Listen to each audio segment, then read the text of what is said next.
Graça e paz, irmãos, amém? Louvado seja o nome de Jesus. Que bom, mais um domingo na casa do Senhor, mais um domingo para estarmos aqui, louvando, glorificando ao Senhor, aprendendo da sua palavra e comungando uns com os outros, amém? Você já deu um sorriso para a pessoa que está do seu lado, atrás, na frente, né? Coisa boa a gente estar junto, reunidos. Quer ver todo mundo sorrindo, né? Coisa boa a gente sorrir, se alegrar, né? Alegrarmos no Senhor, outra vez digo alegrar. Felipe vai até filmar para colocar no YouTube, ó. Todo mundo sorrindo, todo mundo cumprimentando uns aos outros. O Reginaldo chega na sua frente, exasperando-se no sorriso, amém. Que bom, né? Graças a Deus pela nossa alegria do Senhor. Vamos abrir a palavra do Senhor na segunda epístola de Paulo a Timóteo. Vamos meditar na palavra de Deus, texto sagrado na segunda epístola de Paulo a Timóteo, capítulo de número 4.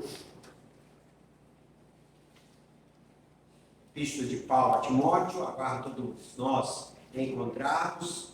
Segunda epístola de Paulo a Timóteo, capítulo 4, do versículo 6 ao versículo de número 8. Todos encontraram? Vamos dizer amém? Amém. Quanto a mim, estou sendo já oferecido por libação, e o tempo da minha partida é chegado. Combati o bom combate, completei a carreira, guardei a fé. Já agora, a coroa da justiça me está guardada, a qual o Senhor, reto juiz, me dará naquele dia, e não somente a mim, mas também a todos quantos amam a sua vida. Vamos orar por esta palavra. Senhor Deus, Pai bendito, Pai celestial, nós estamos aqui, Senhor, na Tua presença, rogando ao Pai que a Tua palavra neste momento possa estar edificando a Tua igreja. Deus, nós queremos ouvir a voz do Senhor. Pai, nós queremos sair daqui edificados. Nós queremos acrescentar algo do Senhor à nossa vida através da ministração da Tua palavra. Por isso, ó Deus, fala conosco, edifica a Tua igreja. Nós oramos, nós te rogamos em o nome de Jesus. Amém. Meus amados, em 1998, o famoso diretor Steven Spielberg lançou um dos filmes mais fascinantes e premiados da sua carreira, intitulado Resgate do Soldado Ryan. É um filme belíssimo, mesmo daqueles que não gostam de filmes de guerra, que filme de guerra tem muito sangue, tem muito bomba, tem muita, né? Mas é um filme realmente fascinante. E esse filme conta a história, né, do dia D, dia em que as tropas aliadas, Estados Unidos e outros, conseguiram invadir a costa francesa, ali na chamada Normandia, e conseguiram deter e acabar com o avanço das tropas nazistas, as tropas alemãs.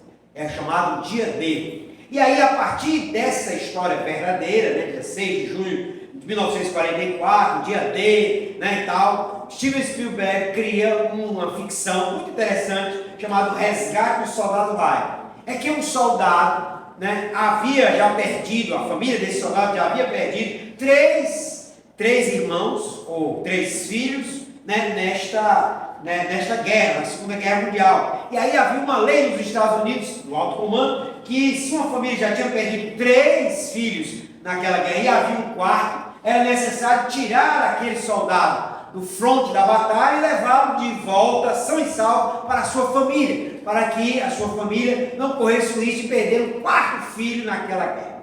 E assim então o alto comando militar americano, né, resolve designar um capitão, interpretado no filme por Thomas Hanks, Tom Hanks, né?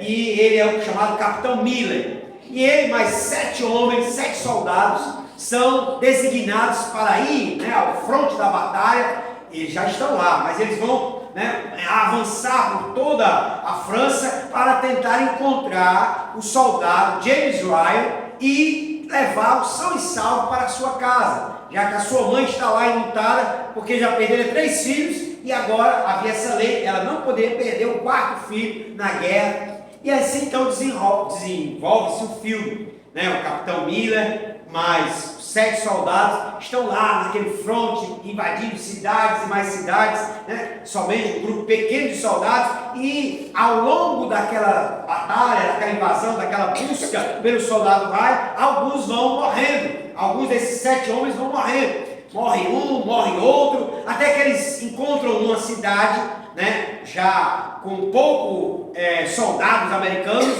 um chamado James Ryan, um soldado, né, no qual era a missão resgatá-lo, tirá-lo daquele fronte de guerra e levá-lo a salvo para os Estados Unidos. E aí então eles chegam naquela cidade. É uma cidade que já está destruída pela guerra, é uma cidade que tem poucos soldados americanos, e estava lá o soldado Ryan. Então eles comunicam para eles: não, mas eu não quero ir não, eu vou ficar aqui, porque os meus outros irmãos morreram, eu também vou morrer aqui, né, guerreando, né, em prol da minha pátria. E aí há de alguma forma uma decepção por conta dele ter dito isso e tal, mas eles estão lá naquela cidade, e o capitão Miller, já com 5 soldados, não mais 7, está para reforçar ali a batalha contra os soldados nazistas. E é então que os soldados nazistas invadem aquela cidade, e aquela tropa americana, que já estava super reduzida, se reduz mais ainda. Morre-se mais um, morre-se mais outro. Dos 7, apenas 2 sobraram. E finalmente, a cena quase como que final do filme é a morte do próprio Thomas Miller, o capitão, interpretado por Tom Hanks. E ele então é ferido de morte, ferido mortalmente pelo exército de Hitler, mas as tropas americanas enviam aviões e conseguem salvar aquela cidade, e conseguem salvar, o soldado James Ryan. Mas é interessante que uma das cenas finais mais interessantes é quando o capitão Miller está lá ferido de morte, dando seus últimos suspiros, e o Ryan chega diante dele, e diz: capitão, os soldados estão chegando, os aviões estão chegando para nos salvar. E aí então, capitão Miller diz para ele, sussurrando: faça valer a pena todo este sacrifício. Viva uma vida que faça valer a pena todo este sacrifício. E aí então, o capitão Miller morre, e a tropa americana consegue salvar o James Ryan, que vai para os Estados Unidos a salvo, que reencontra a sua mãe, que vive a sua vida, que casa, que tem filhos. E a cena então, inicial e final do filme, é ele visitando o cemitério, onde ele encontra lá todos aqueles mortos, mas sobretudo os 5 que morreram, 6 com o capitão Miller, que morreram por causa dele, se sacrificando por causa dele, pelo resgate dele. E aí então ele lembra da famosa frase sussurrada pelo capitão Miller nos últimos momentos de sua vida: faça valer a pena todo este sacrifício. Viva uma vida que dignifique todo este sacrifício. Meus amados irmãos, é uma ficção, mas é uma história fictícia que nos lembra que Deus enviou o seu único filho, o Messias, o Rei dos Reis, o Senhor dos Senhores, o Supremo Pastor, para que ele se sacrificasse na cruz por mim e por você. De tal maneira que a pergunta que se faz para nós é: estamos vivendo uma vida que vale a pena o sacrifício de Jesus? A nossa vida dignifica o sacrifício de Cristo? A nossa vida faz valer a pena o sacrifício da cruz? Se há um homem na Bíblia que fez valer a pena o sacrifício de Jesus, este foi o chamado apóstolo Paulo. Nessa epístola a Timóteo, o apóstolo Paulo está já próximo a ser morto. E ele está na masmorra fria e ali úmida. Ele sabia que em breve seria morto. Ele sabia que em breve ele seria decapitado por Nero, a mando de Nero. Menos dias ou mais dias, ele teria sua cabeça decepada e na Via Ápia, e ele estaria então morto. Ele estava sozinho na prisão, porém, sabendo que a qualquer momento sua vida seria ceifada da terra. Porém, meus amados, aqui o apóstolo Paulo escreve a Timóteo, E ele nos dá aqui pelo menos 3 características de uma vida que verdadeiramente fez valer o sacrifício de Jesus. Uma vida que dignificou o sacrifício do Senhor. Uma vida que fez valer a pena o sacrifício de Jesus. Então, é que eu gostaria de meditar com os irmãos nessa declaração aqui do apóstolo Paulo, no versículo 6, versículo 7 e versículo 8. Porque aqui sim nós encontramos uma vida que dignifica o sacrifício de Jesus. E nós precisamos, como crentes no Senhor Jesus, como cristãos, como seguidores do Senhor, também aprender do apóstolo Paulo, a imitá-lo e a viver uma vida que faça valer a pena o sacrifício de Jesus na cruz. Amém, amados? Amém. Então, medite comigo, mantenha sua Bíblia aberta e veja o versículo 6.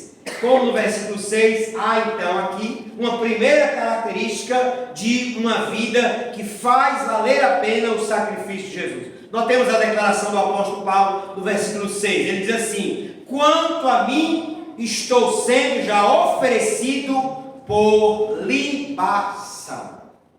A primeira característica de uma vida que dignifica o sacrifício de Jesus é que ela é vivida como um culto. O apóstolo Paulo declara: estou sendo oferecido por libação. Mas o que significa o termo libação? O termo libação se referia ao fato de que um animal era sacrificado no templo do Antigo Testamento e uma certa porção de vinho era derramado sobre ele. Com isso, então, Deus recebia a adoração através do sacrifício daquele animal e através do vinho que era derramado sobre aquele corpo morto. Com isso, o apóstolo Paulo está comparando a sua vida a um sacrifício de louvor e adoração a Deus. Por isso ele declara: eu estou sendo oferecido por libação. A minha vida é um culto, a minha vida é um sacrifício de louvor e adoração, a minha vida é uma entrega ao Altíssimo, a minha vida é um culto racional a Deus. Paulo, como que está dizendo, a minha vida se transformou num culto de adoração. A vida do apóstolo Paulo era vida de adoração. Ele bem pode dizer aos cristãos também em Roma, ele disse: rogo-vos, pois, irmãos, pela compaixão de Deus, que apresenteis os vossos corpos em sacrifício vivo, santo e agradável a Deus, que é o vosso culto racional. Portanto, o apóstolo Paulo tinha muitas razões para dizer: a minha vida é oferecida a Deus por libação, a minha vida é um culto, a minha vida é uma adoração. Daí, meus amados, nós aprendemos aqui um princípio: é que uma vida que faz valer a pena o sacrifício de Jesus é uma vida de culto, é uma vida de adoração. Nós temos, meus amados, o culto não começou quando você chegou aqui. Ele não começou quando o dirigente fez a oração inicial. O culto, meus amados, começou quando você hoje abriu os seus olhos nesta manhã e glorificou a Deus, exaltou ao Senhor e adorou o Deus que renovou a sua misericórdia sobre a sua vida. Você pode dizer amém? Amém. Louvado seja Deus. Aqui, meus amados, é tão somente o clímax. Porque o culto começou de manhã, quando você acordou, quando você amanheceu, quando você glorificou, quando você reconheceu, quando você agradeceu ao Deus que lhe deu vida, ao Deus que lhe deu respiração, ao Deus que lhe deu saúde, ao Deus que lhe acordou e pôde fazer você abrir os seus olhos e ver a vida. Meus amados, o culto aqui neste lugar é tão somente o clímax de algo que já começou na sua vida, de algo que já começou na sua manhã. Meus queridos, nós entendemos que Paulo aqui está mostrando para nós que o culto é uma vida, a vida é o culto. Nós, meus amados irmãos, não podemos, muitas vezes dizer: o culto de hoje foi fraco, eu não senti a presença de Deus. Não há problema no culto, não há problema nas pessoas. O problema muitas vezes está em mim, porque eu preciso estar em sintonia com o Eterno, para em todo tempo, em todo lugar, glorificar ao Senhor. Amém, amado? É por isso que Paulo chega a dizer aos coríntios: quer comais, quer bebais, ou façais qualquer outra coisa, fazei tudo para a glória de Deus. Lutero tinha um discernimento muito claro sobre isso. O grande reformador Lutero, que vinha da Idade Média, Idade Moderna, e na Idade Média havia uma compreensão de que era santo, era culto somente o que se fazia dentro de 4 paredes, de um santuário, de uma basílica, de uma capela, de um templo religioso. E lá fora o que se fazia era secular, né? Havia então essa ideia do santo e do profano. E aí havia essa dicotomia da vida. Se eu trabalhasse, eu estava fazendo algo secular, profano. Se eu estivesse em casa, em alguma atividade doméstica, eu estava fazendo algo profano, secular. Mas se eu adentrasse num templo, aí sim, participando de uma missa, eu estaria cultuando a Deus. E aí Lutero vem e rompe com essa dicotomia. Ele fez uma declaração estupenda quando ele disse assim: eu considero santo tanto ordenhar uma vaca quanto rezar uma missa. Com isso Lutero estava dizendo: sim, nós podemos cultuar a Deus, e o cristão cultua a Deus, adora a Deus, tanto tirando leite de uma vaca, quanto adorando ao Senhor no templo. Amém, meus irmãos? Sim, queridos, o culto é a vida, e Paulo aqui é uma pessoa que dignifica o sacrifício de Jesus e nos ensina a viver essa vida que faça valer a pena o sacrifício do Senhor, porque Paulo está dizendo: a minha vida é de adoração, eu estou sendo oferecido como sacrifício para Deus, como adoração ao Senhor, como um culto ao Senhor. Portanto, meus amados, não vamos separar, não vamos dicotomizar a vida. Tudo é culto, tudo é adoração. O que você faz na sua casa, o que você faz no trabalho, o que você faz na faculdade, tudo deve ser para a glória de Deus. Você pode dizer amém? Louvado seja o nome do Senhor. Portanto, meus irmãos, nós temos esse primeiro princípio, que uma vida que dignifica ao Senhor, que faz valer a pena o sacrifício de Jesus, é uma vida vivida como um culto. Mas há um segundo princípio aqui no versículo 6, e eu quero também que você mantenha sua Bíblia aberta e veja comigo. Paulo diz assim: quanto a mim estou sendo já oferecido por libação. Aí agora a parte B diz: e o tempo da minha partida é chegado. Nós aprendemos aqui com essa expressão algo também tremendo sobre uma vida que faz valer a pena o sacrifício de Jesus. É porque ela é vivida na expectativa da eternidade. Paulo diz: o tempo da minha partida é chegado. Essa expressão é uma metáfora tirada do mundo da navegação. Paulo aqui compara a sua vida a um navio cujas cordas estão sendo retiradas para que o navio vá adiante, vá para o seu destino. Era como se Paulo aqui estivesse dizendo, em outras palavras: eu estou já indo para o meu destino, a minha vida não está presa mais aqui, pois eu estou partindo para outra margem do rio da vida. Paulo, meus amados, viveu uma vida na expectativa da eternidade.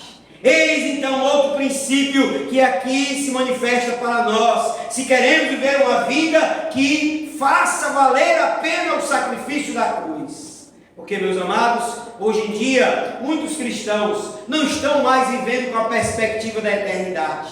Há uma teologia que fez e ainda faz muito sucesso na cabeça de muitos cristãos, que é a chamada teologia da prosperidade, que fez com que muitos cristãos pensassem tão somente na vida material, na vida terrena, que pensassem somente em prosperar, em serem prósperos nesta terra, e aí se esqueceram da eternidade, e aí se esqueceram de que nós aqui somos tão somente peregrinos, forasteiros. Nós somos cidadãos celestiais, e nós estamos aqui de passagem. A vida humana é breve, a vida humana é curta, e nós aqui estamos tão somente passando, porque o nosso destino é a eternidade. O nosso destino é ir morar na morada celestial, preparada por Jesus para todos quanto creem. Você diz amém por isso? Portanto, meus amados, a expectativa que deve estar em nosso coração e que jamais devemos esquecê-la, jamais devemos abafá-la, por mais que haja prosperidade, por mais que haja também sofrimento, por mais que haja dificuldades nesta vida, nós não podemos perder de vista que nós temos a eternidade para viver para sempre com o Senhor. Por mais que tenhamos projetos, sonhos, ideais mas não vamos perder de vista. Nós vamos morar na glória com Jesus. Nós estamos aqui de passagem e a eternidade nos aguarda. Amém, igreja? Portanto, meus amados, nós precisamos estar plenamente conscientes e encarar a vida na perspectiva da eternidade, na perspectiva de que, de fato, nós precisamos estar plenamente na expectativa da volta do Senhor.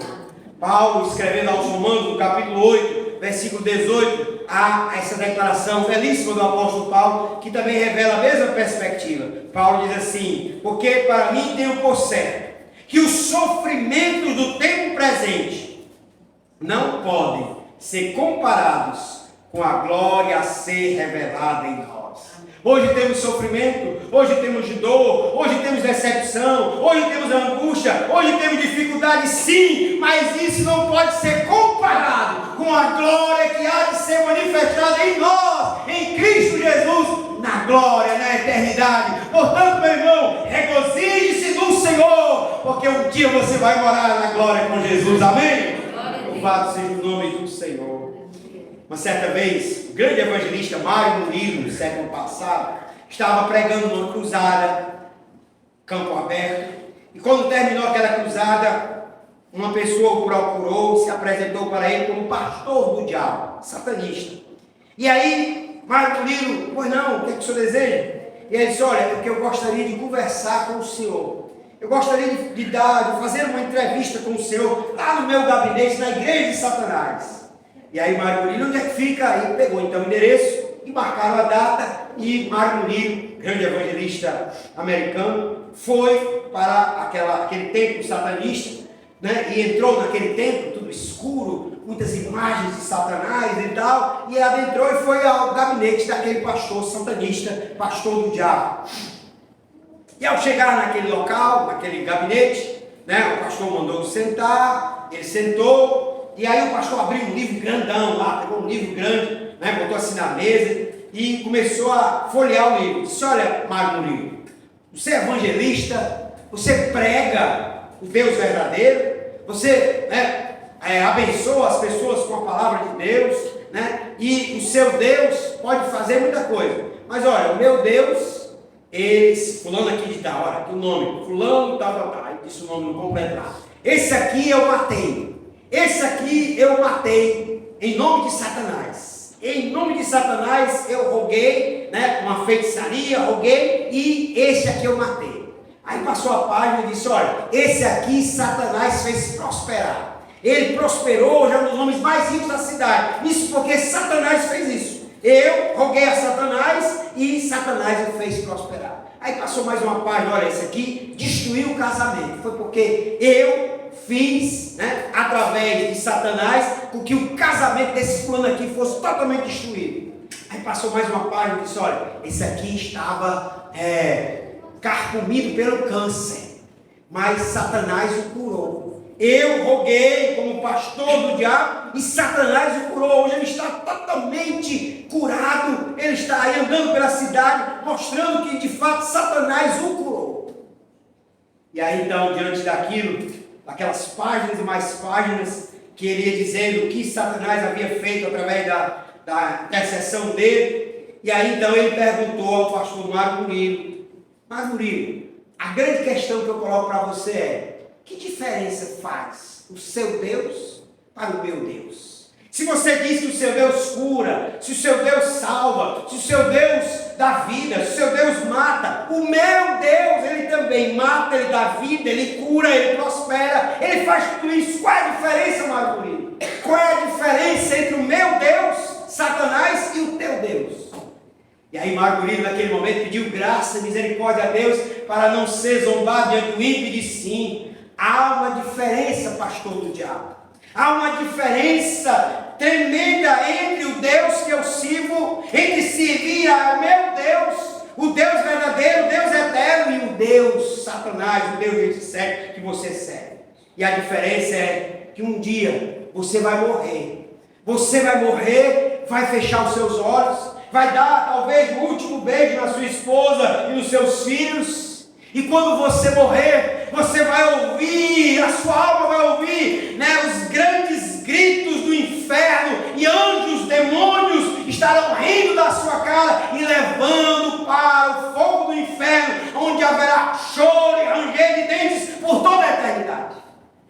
E aí a grande diferença é que quando eu morrer,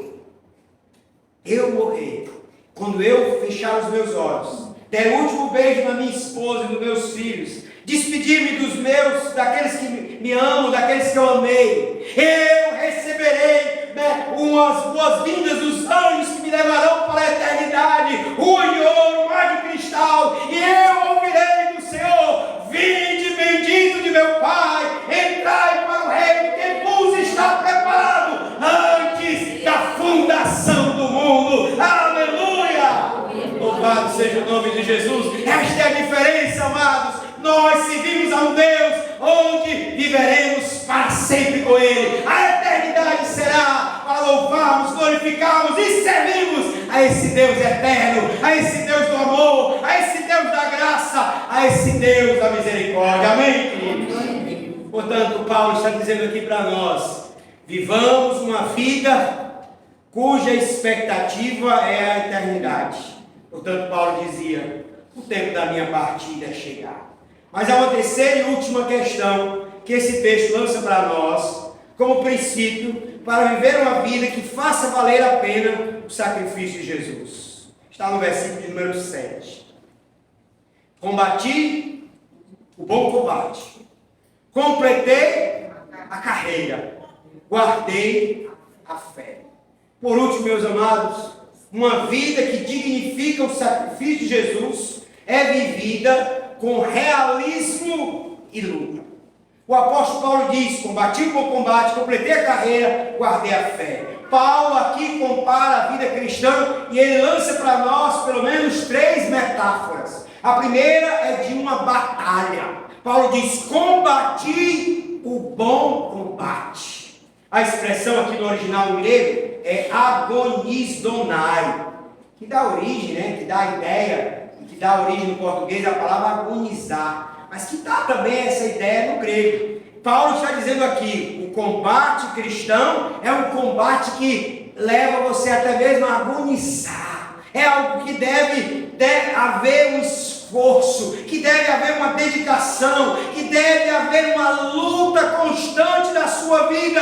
Daí, meus amados, Paulo está mostrando para nós que a vida cristã, uma vida que dignifica o sacrifício de Jesus, é uma vida de realismo. Isso se diz por quê? Porque há muitas pessoas que pensam que a vida cristã é uma brincadeira. Sim, eu posso brincar de ser crente. A vida cristã é como um parque de diversões, é como um piquenique espiritual, é como um show da fé. Não, meus irmãos, a vida cristã é combate, a vida cristã é luta, a vida cristã é sacrifício. Jesus chegou a declarar: porfiai por entrar pela porta estreita, porque eu declaro que muitos procurarão entrar e não conseguirão.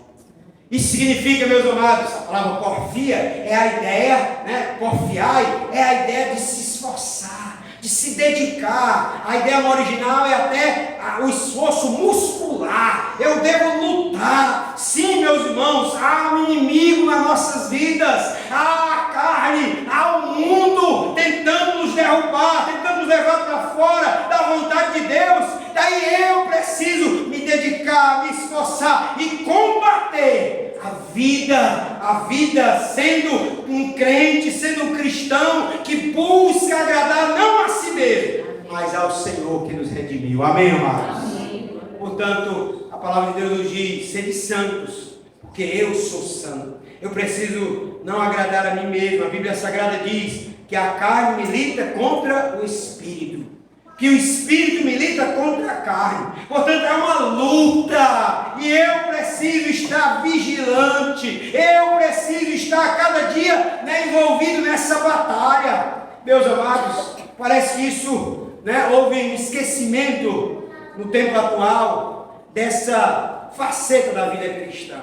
Hoje, por conta da teologia da prosperidade, se fala muito em vitória, se fala muito em sucesso, se fala muito em prosperidade, mas se esquece que a vitória vem por conta do combate.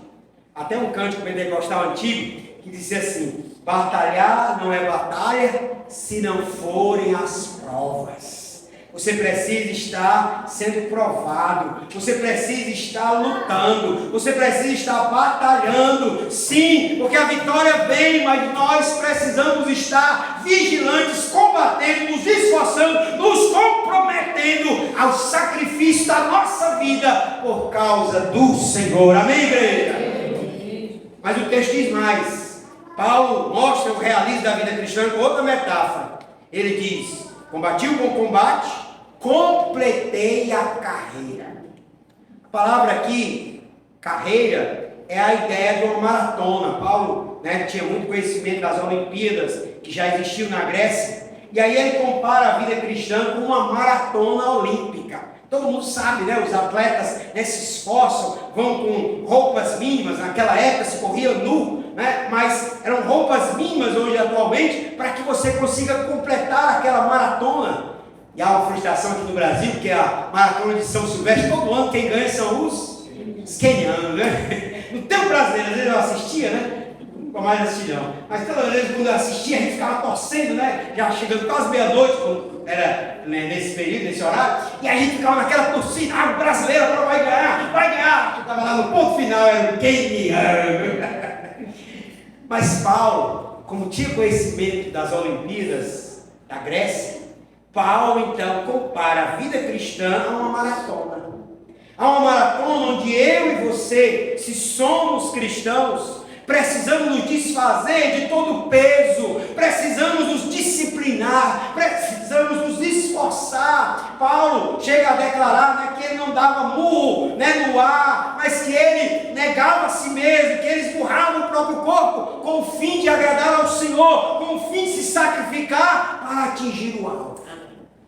O escritor de Hebreus, no capítulo 12, abra sua Bíblia nesse texto, Hebreus capítulo 12, ele diz assim, versículo 1: portanto também nós, visto que temos a rodear-nos tão grande nuvem de testemunhas, desembaraçando-nos de todo o peso e do pecado que tenazmente nos assedia, corramos com perseverança a carreira que nos está proposta. Queridos, o escritor de Hebreus está dizendo para nós temos uma maratona. A vida cristã é uma corrida, é uma maratona. E nós precisamos correr com perseverança. Nós precisamos estar constantes na vida com Deus, na carreira que nos está proposta. Mas para isso, o escritor de Hebreus diz: se desfaça de todo o peso, se desfaça, se desembarace de tudo, de todo o pecado, de tudo que está atrapalhando o seu crescimento espiritual, para que você agrade não a si mesmo, mas que você complete a carreira e agrade ao Senhor e receba a coroa da vitória. Amém, amados? Paulo, escrevendo também aos Filipenses, ele usa a metáfora também semelhante, quando ele diz assim: mas uma coisa faço e a buscarei, uma coisa faço e a buscarei, que esquecendo das coisas que para trás de mim estão, olha o corredor da maratona, e avançando para as que estão diante de mim, prossigo para o alvo, para o prêmio da soberana vocação de Deus em Cristo Jesus, o Senhor. Meus amados, nós temos um prêmio, nós temos um alvo, nós temos um objetivo. Vamos correr a maratona da vida cristã com dedicação, com esforço, com compromisso, porque o alvo é atingir o prêmio da soberana vocação de Deus em Cristo. Amém, queridos? Louvado seja o nome do Senhor. Queridos, é por isso que Paulo então termina com uma terceira e última metáfora: combati o bom combate, completei a carreira, guardei a fé. É interessante que a terceira e última metáfora é a ideia de um depósito. E Paulo aqui está se comparando a um dispenseiro que guardou um depósito, que guardou um tesouro. E esse tesouro é a fé.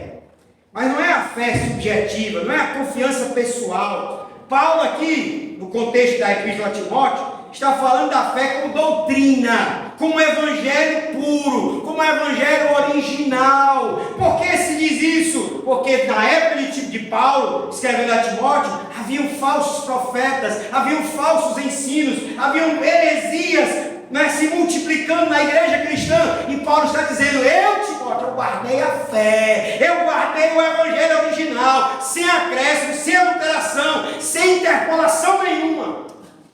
E aí Paulo está dizendo para nós que uma vida que dignifica ao Senhor é uma vida que sabe guardar o bom depósito, é uma vida que sabe guardar a fé, é uma vida que sabe viver, estudar, meditar, refletir, proclamar o evangelho puro de Jesus, o evangelho sem adulteração, o evangelho sem, acréscimos. Paulo diz aos Gálatas: ainda que nós mesmos, ou um anjo, desça do céu e nos pregue outro evangelho, que valente deste, seja maldito. O grande problema dos nossos dias, meus irmãos, e Jesus já nos alertava acerca disso, que nos últimos dias, Mateus 24, seriam dias de engano. E nós estamos vendo muitas pessoas sendo enganadas, muitos falsos líderes, que outrora até mesmo estavam no meio cristão e se declaravam como doutrina pura, verdadeira, o evangelho, mas que hoje estão sucumbindo ao relativismo do nosso tempo e estão pregando um evangelho cheio de adulteração, cheio de interpolações, cheio de acréscimos. Um dos grandes pregadores aí do nosso tempo, recentemente no YouTube, fez sucesso a história dele dizer que a Bíblia precisava ser atualizada, deveríamos tirar alguns versículos atualizados para se conformar ao número de homossexuais que estavam adentrando nas igrejas evangélicas. Meu Deus! Isso me faz lembrar Billy Graham, que dizia que a Bíblia é mais atual do que o jornal que vai ser lançado amanhã. Mas tem pastor por aí dizendo que a Bíblia precisa ser atualizada para se conformar ao relativismo do nosso tempo, que inclui todos, sem nenhuma mudança, sem nenhuma conversão, e há uma série de outras coisas que tem vindo por aí nessa linha. Mas, meus irmãos, Paulo está dizendo: eu guardei a fé, no sentido de que ele guardou a pureza do evangelho, ele não negociou. Ele podia ter negociado com os judaizantes, ele podia ter relativizado com um ou com o outro, mas não. Paulo disse: eu vou pregar o evangelho verdadeiro, eu vou pregar esse evangelho sem acréscimo, sem adulteração, porque o livro de Apocalipse diz: ai daquele.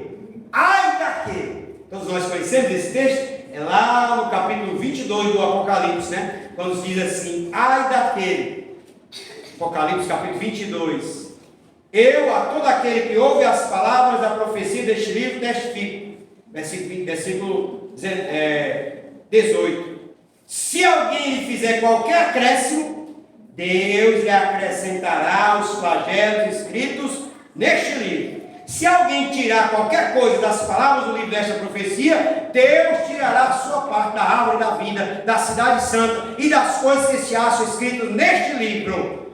Então, meus irmãos, nós não podemos nem tirar e nem pôr. Nós temos que guardar a fé original, nós temos que guardar o depósito original, nós temos que guardar o evangelho de nosso Senhor Jesus Cristo, o evangelho bíblico, o evangelho cristocêntrico, o evangelho escriturístico. Nada além da Bíblia, não podemos tirar nada dela, não podemos acrescentar nada a ela. Vamos continuar pregando, estudando, proclamando a palavra do Senhor. Amém, amados? Daí Paulo está dizendo para nós: uma vida que dignifica o sacrifício de Jesus é uma vida que vive o realismo e a luta, que é alguém que soube guardar a pureza da fé, é alguém que soube guardar a fé original, o evangelho puro, o evangelho de Jesus, o evangelho bíblico, o evangelho escriturístico. Portanto, meus amados irmãos, nós precisamos ter essa convicção e viver esse princípio da palavra de Deus. Vamos terminar essa reflexão, entendendo que aqui o apóstolo Paulo nos dá 3 princípios ou 3 características de uma vida que fez valer a pena, ou que faz valer a pena o sacrifício de Jesus. A semelhança daquela frase lá do capitão Miller, no filme O Resgate do Soldado Ryan, viva uma vida que faça valer a pena todo este sacrifício. Nós aqui aprendemos com o apóstolo Paulo 3 características de uma vida que dignifica o sacrifício de Jesus. Primeiro, uma vida que é um culto. Uma vida como um culto, onde a sua existência foi comparada a uma libação. Eu estou sendo já oferecido como libação, sacrifício, adoração. Em segundo lugar, uma vida que faz valer a pena o sacrifício de Jesus é uma vida que se vive na perspectiva da eternidade. Sim, estamos aqui. Sim, vivemos plenamente aqui nesta terra. Mas nós estamos plenamente convictos de que nós um dia iremos partir para encontrarmos com o Senhor, o reto juiz, que dará-nos a coroa da justiça para todos quanto amam a sua vinda. Amém, amados? Por último, vimos também que uma vida que faz valer a pena o sacrifício de Jesus é uma vida vivida com extremo realismo e luta. Paulo declarou: a vida cristã é um combate. A vida cristã é uma carreira. A vida cristã é guardar um depósito, guardar esse depósito espiritual de toda e qualquer adulteração, guardar a fé em Jesus. E você? E nós? Desejamos viver uma vida que faça valer a pena o sacrifício de Jesus? De fato, meus amados irmãos, já vivemos essa vida, entendendo que na vida é um culto e o culto é a vida. Já vivemos essa vida na perspectiva da eternidade, que aqui estamos tão somente de passagem. Já vivemos essa vida de realismo, sabendo que há um combate a ser combatido, de que há uma maratona a ser completada, de que há uma fé a ser guardada. Vamos orar em nome de Jesus. Que nós, homens e mulheres que conhecemos ao Senhor, possamos viver uma vida que faça valer a pena o sacrifício de Jesus. Vamos lá. Senhor Deus, Pai Celeste, nós, ó Pai, neste momento fazemos esta oração de consagração. Porque, ó Deus, nós estamos plenamente convictos que precisamos viver uma vida que faça valer a pena o sacrifício de Jesus. Oh Senhor, Tu foste à cruz, Tu morreste a nossa morte, Tu morreste em nosso lugar, recebeu o escárnio dos homens, recebeu as chicotadas, recebeu a lança do lado direito, recebeu a morte por nossa causa. Por isso, Senhor, nos faz viver uma vida que faça valer a pena o Teu sacrifício. Uma vida onde, do amanhecer ao anoitecer, cultuemos a Ti, adoremos a Ti, nos entreguemos a Ti, vivamos uma vida de adoração, de louvor, de contemplação do Eterno, de meditação nas Tuas grandezas. Ó Pai, nós queremos viver também uma vida na expectativa da eternidade.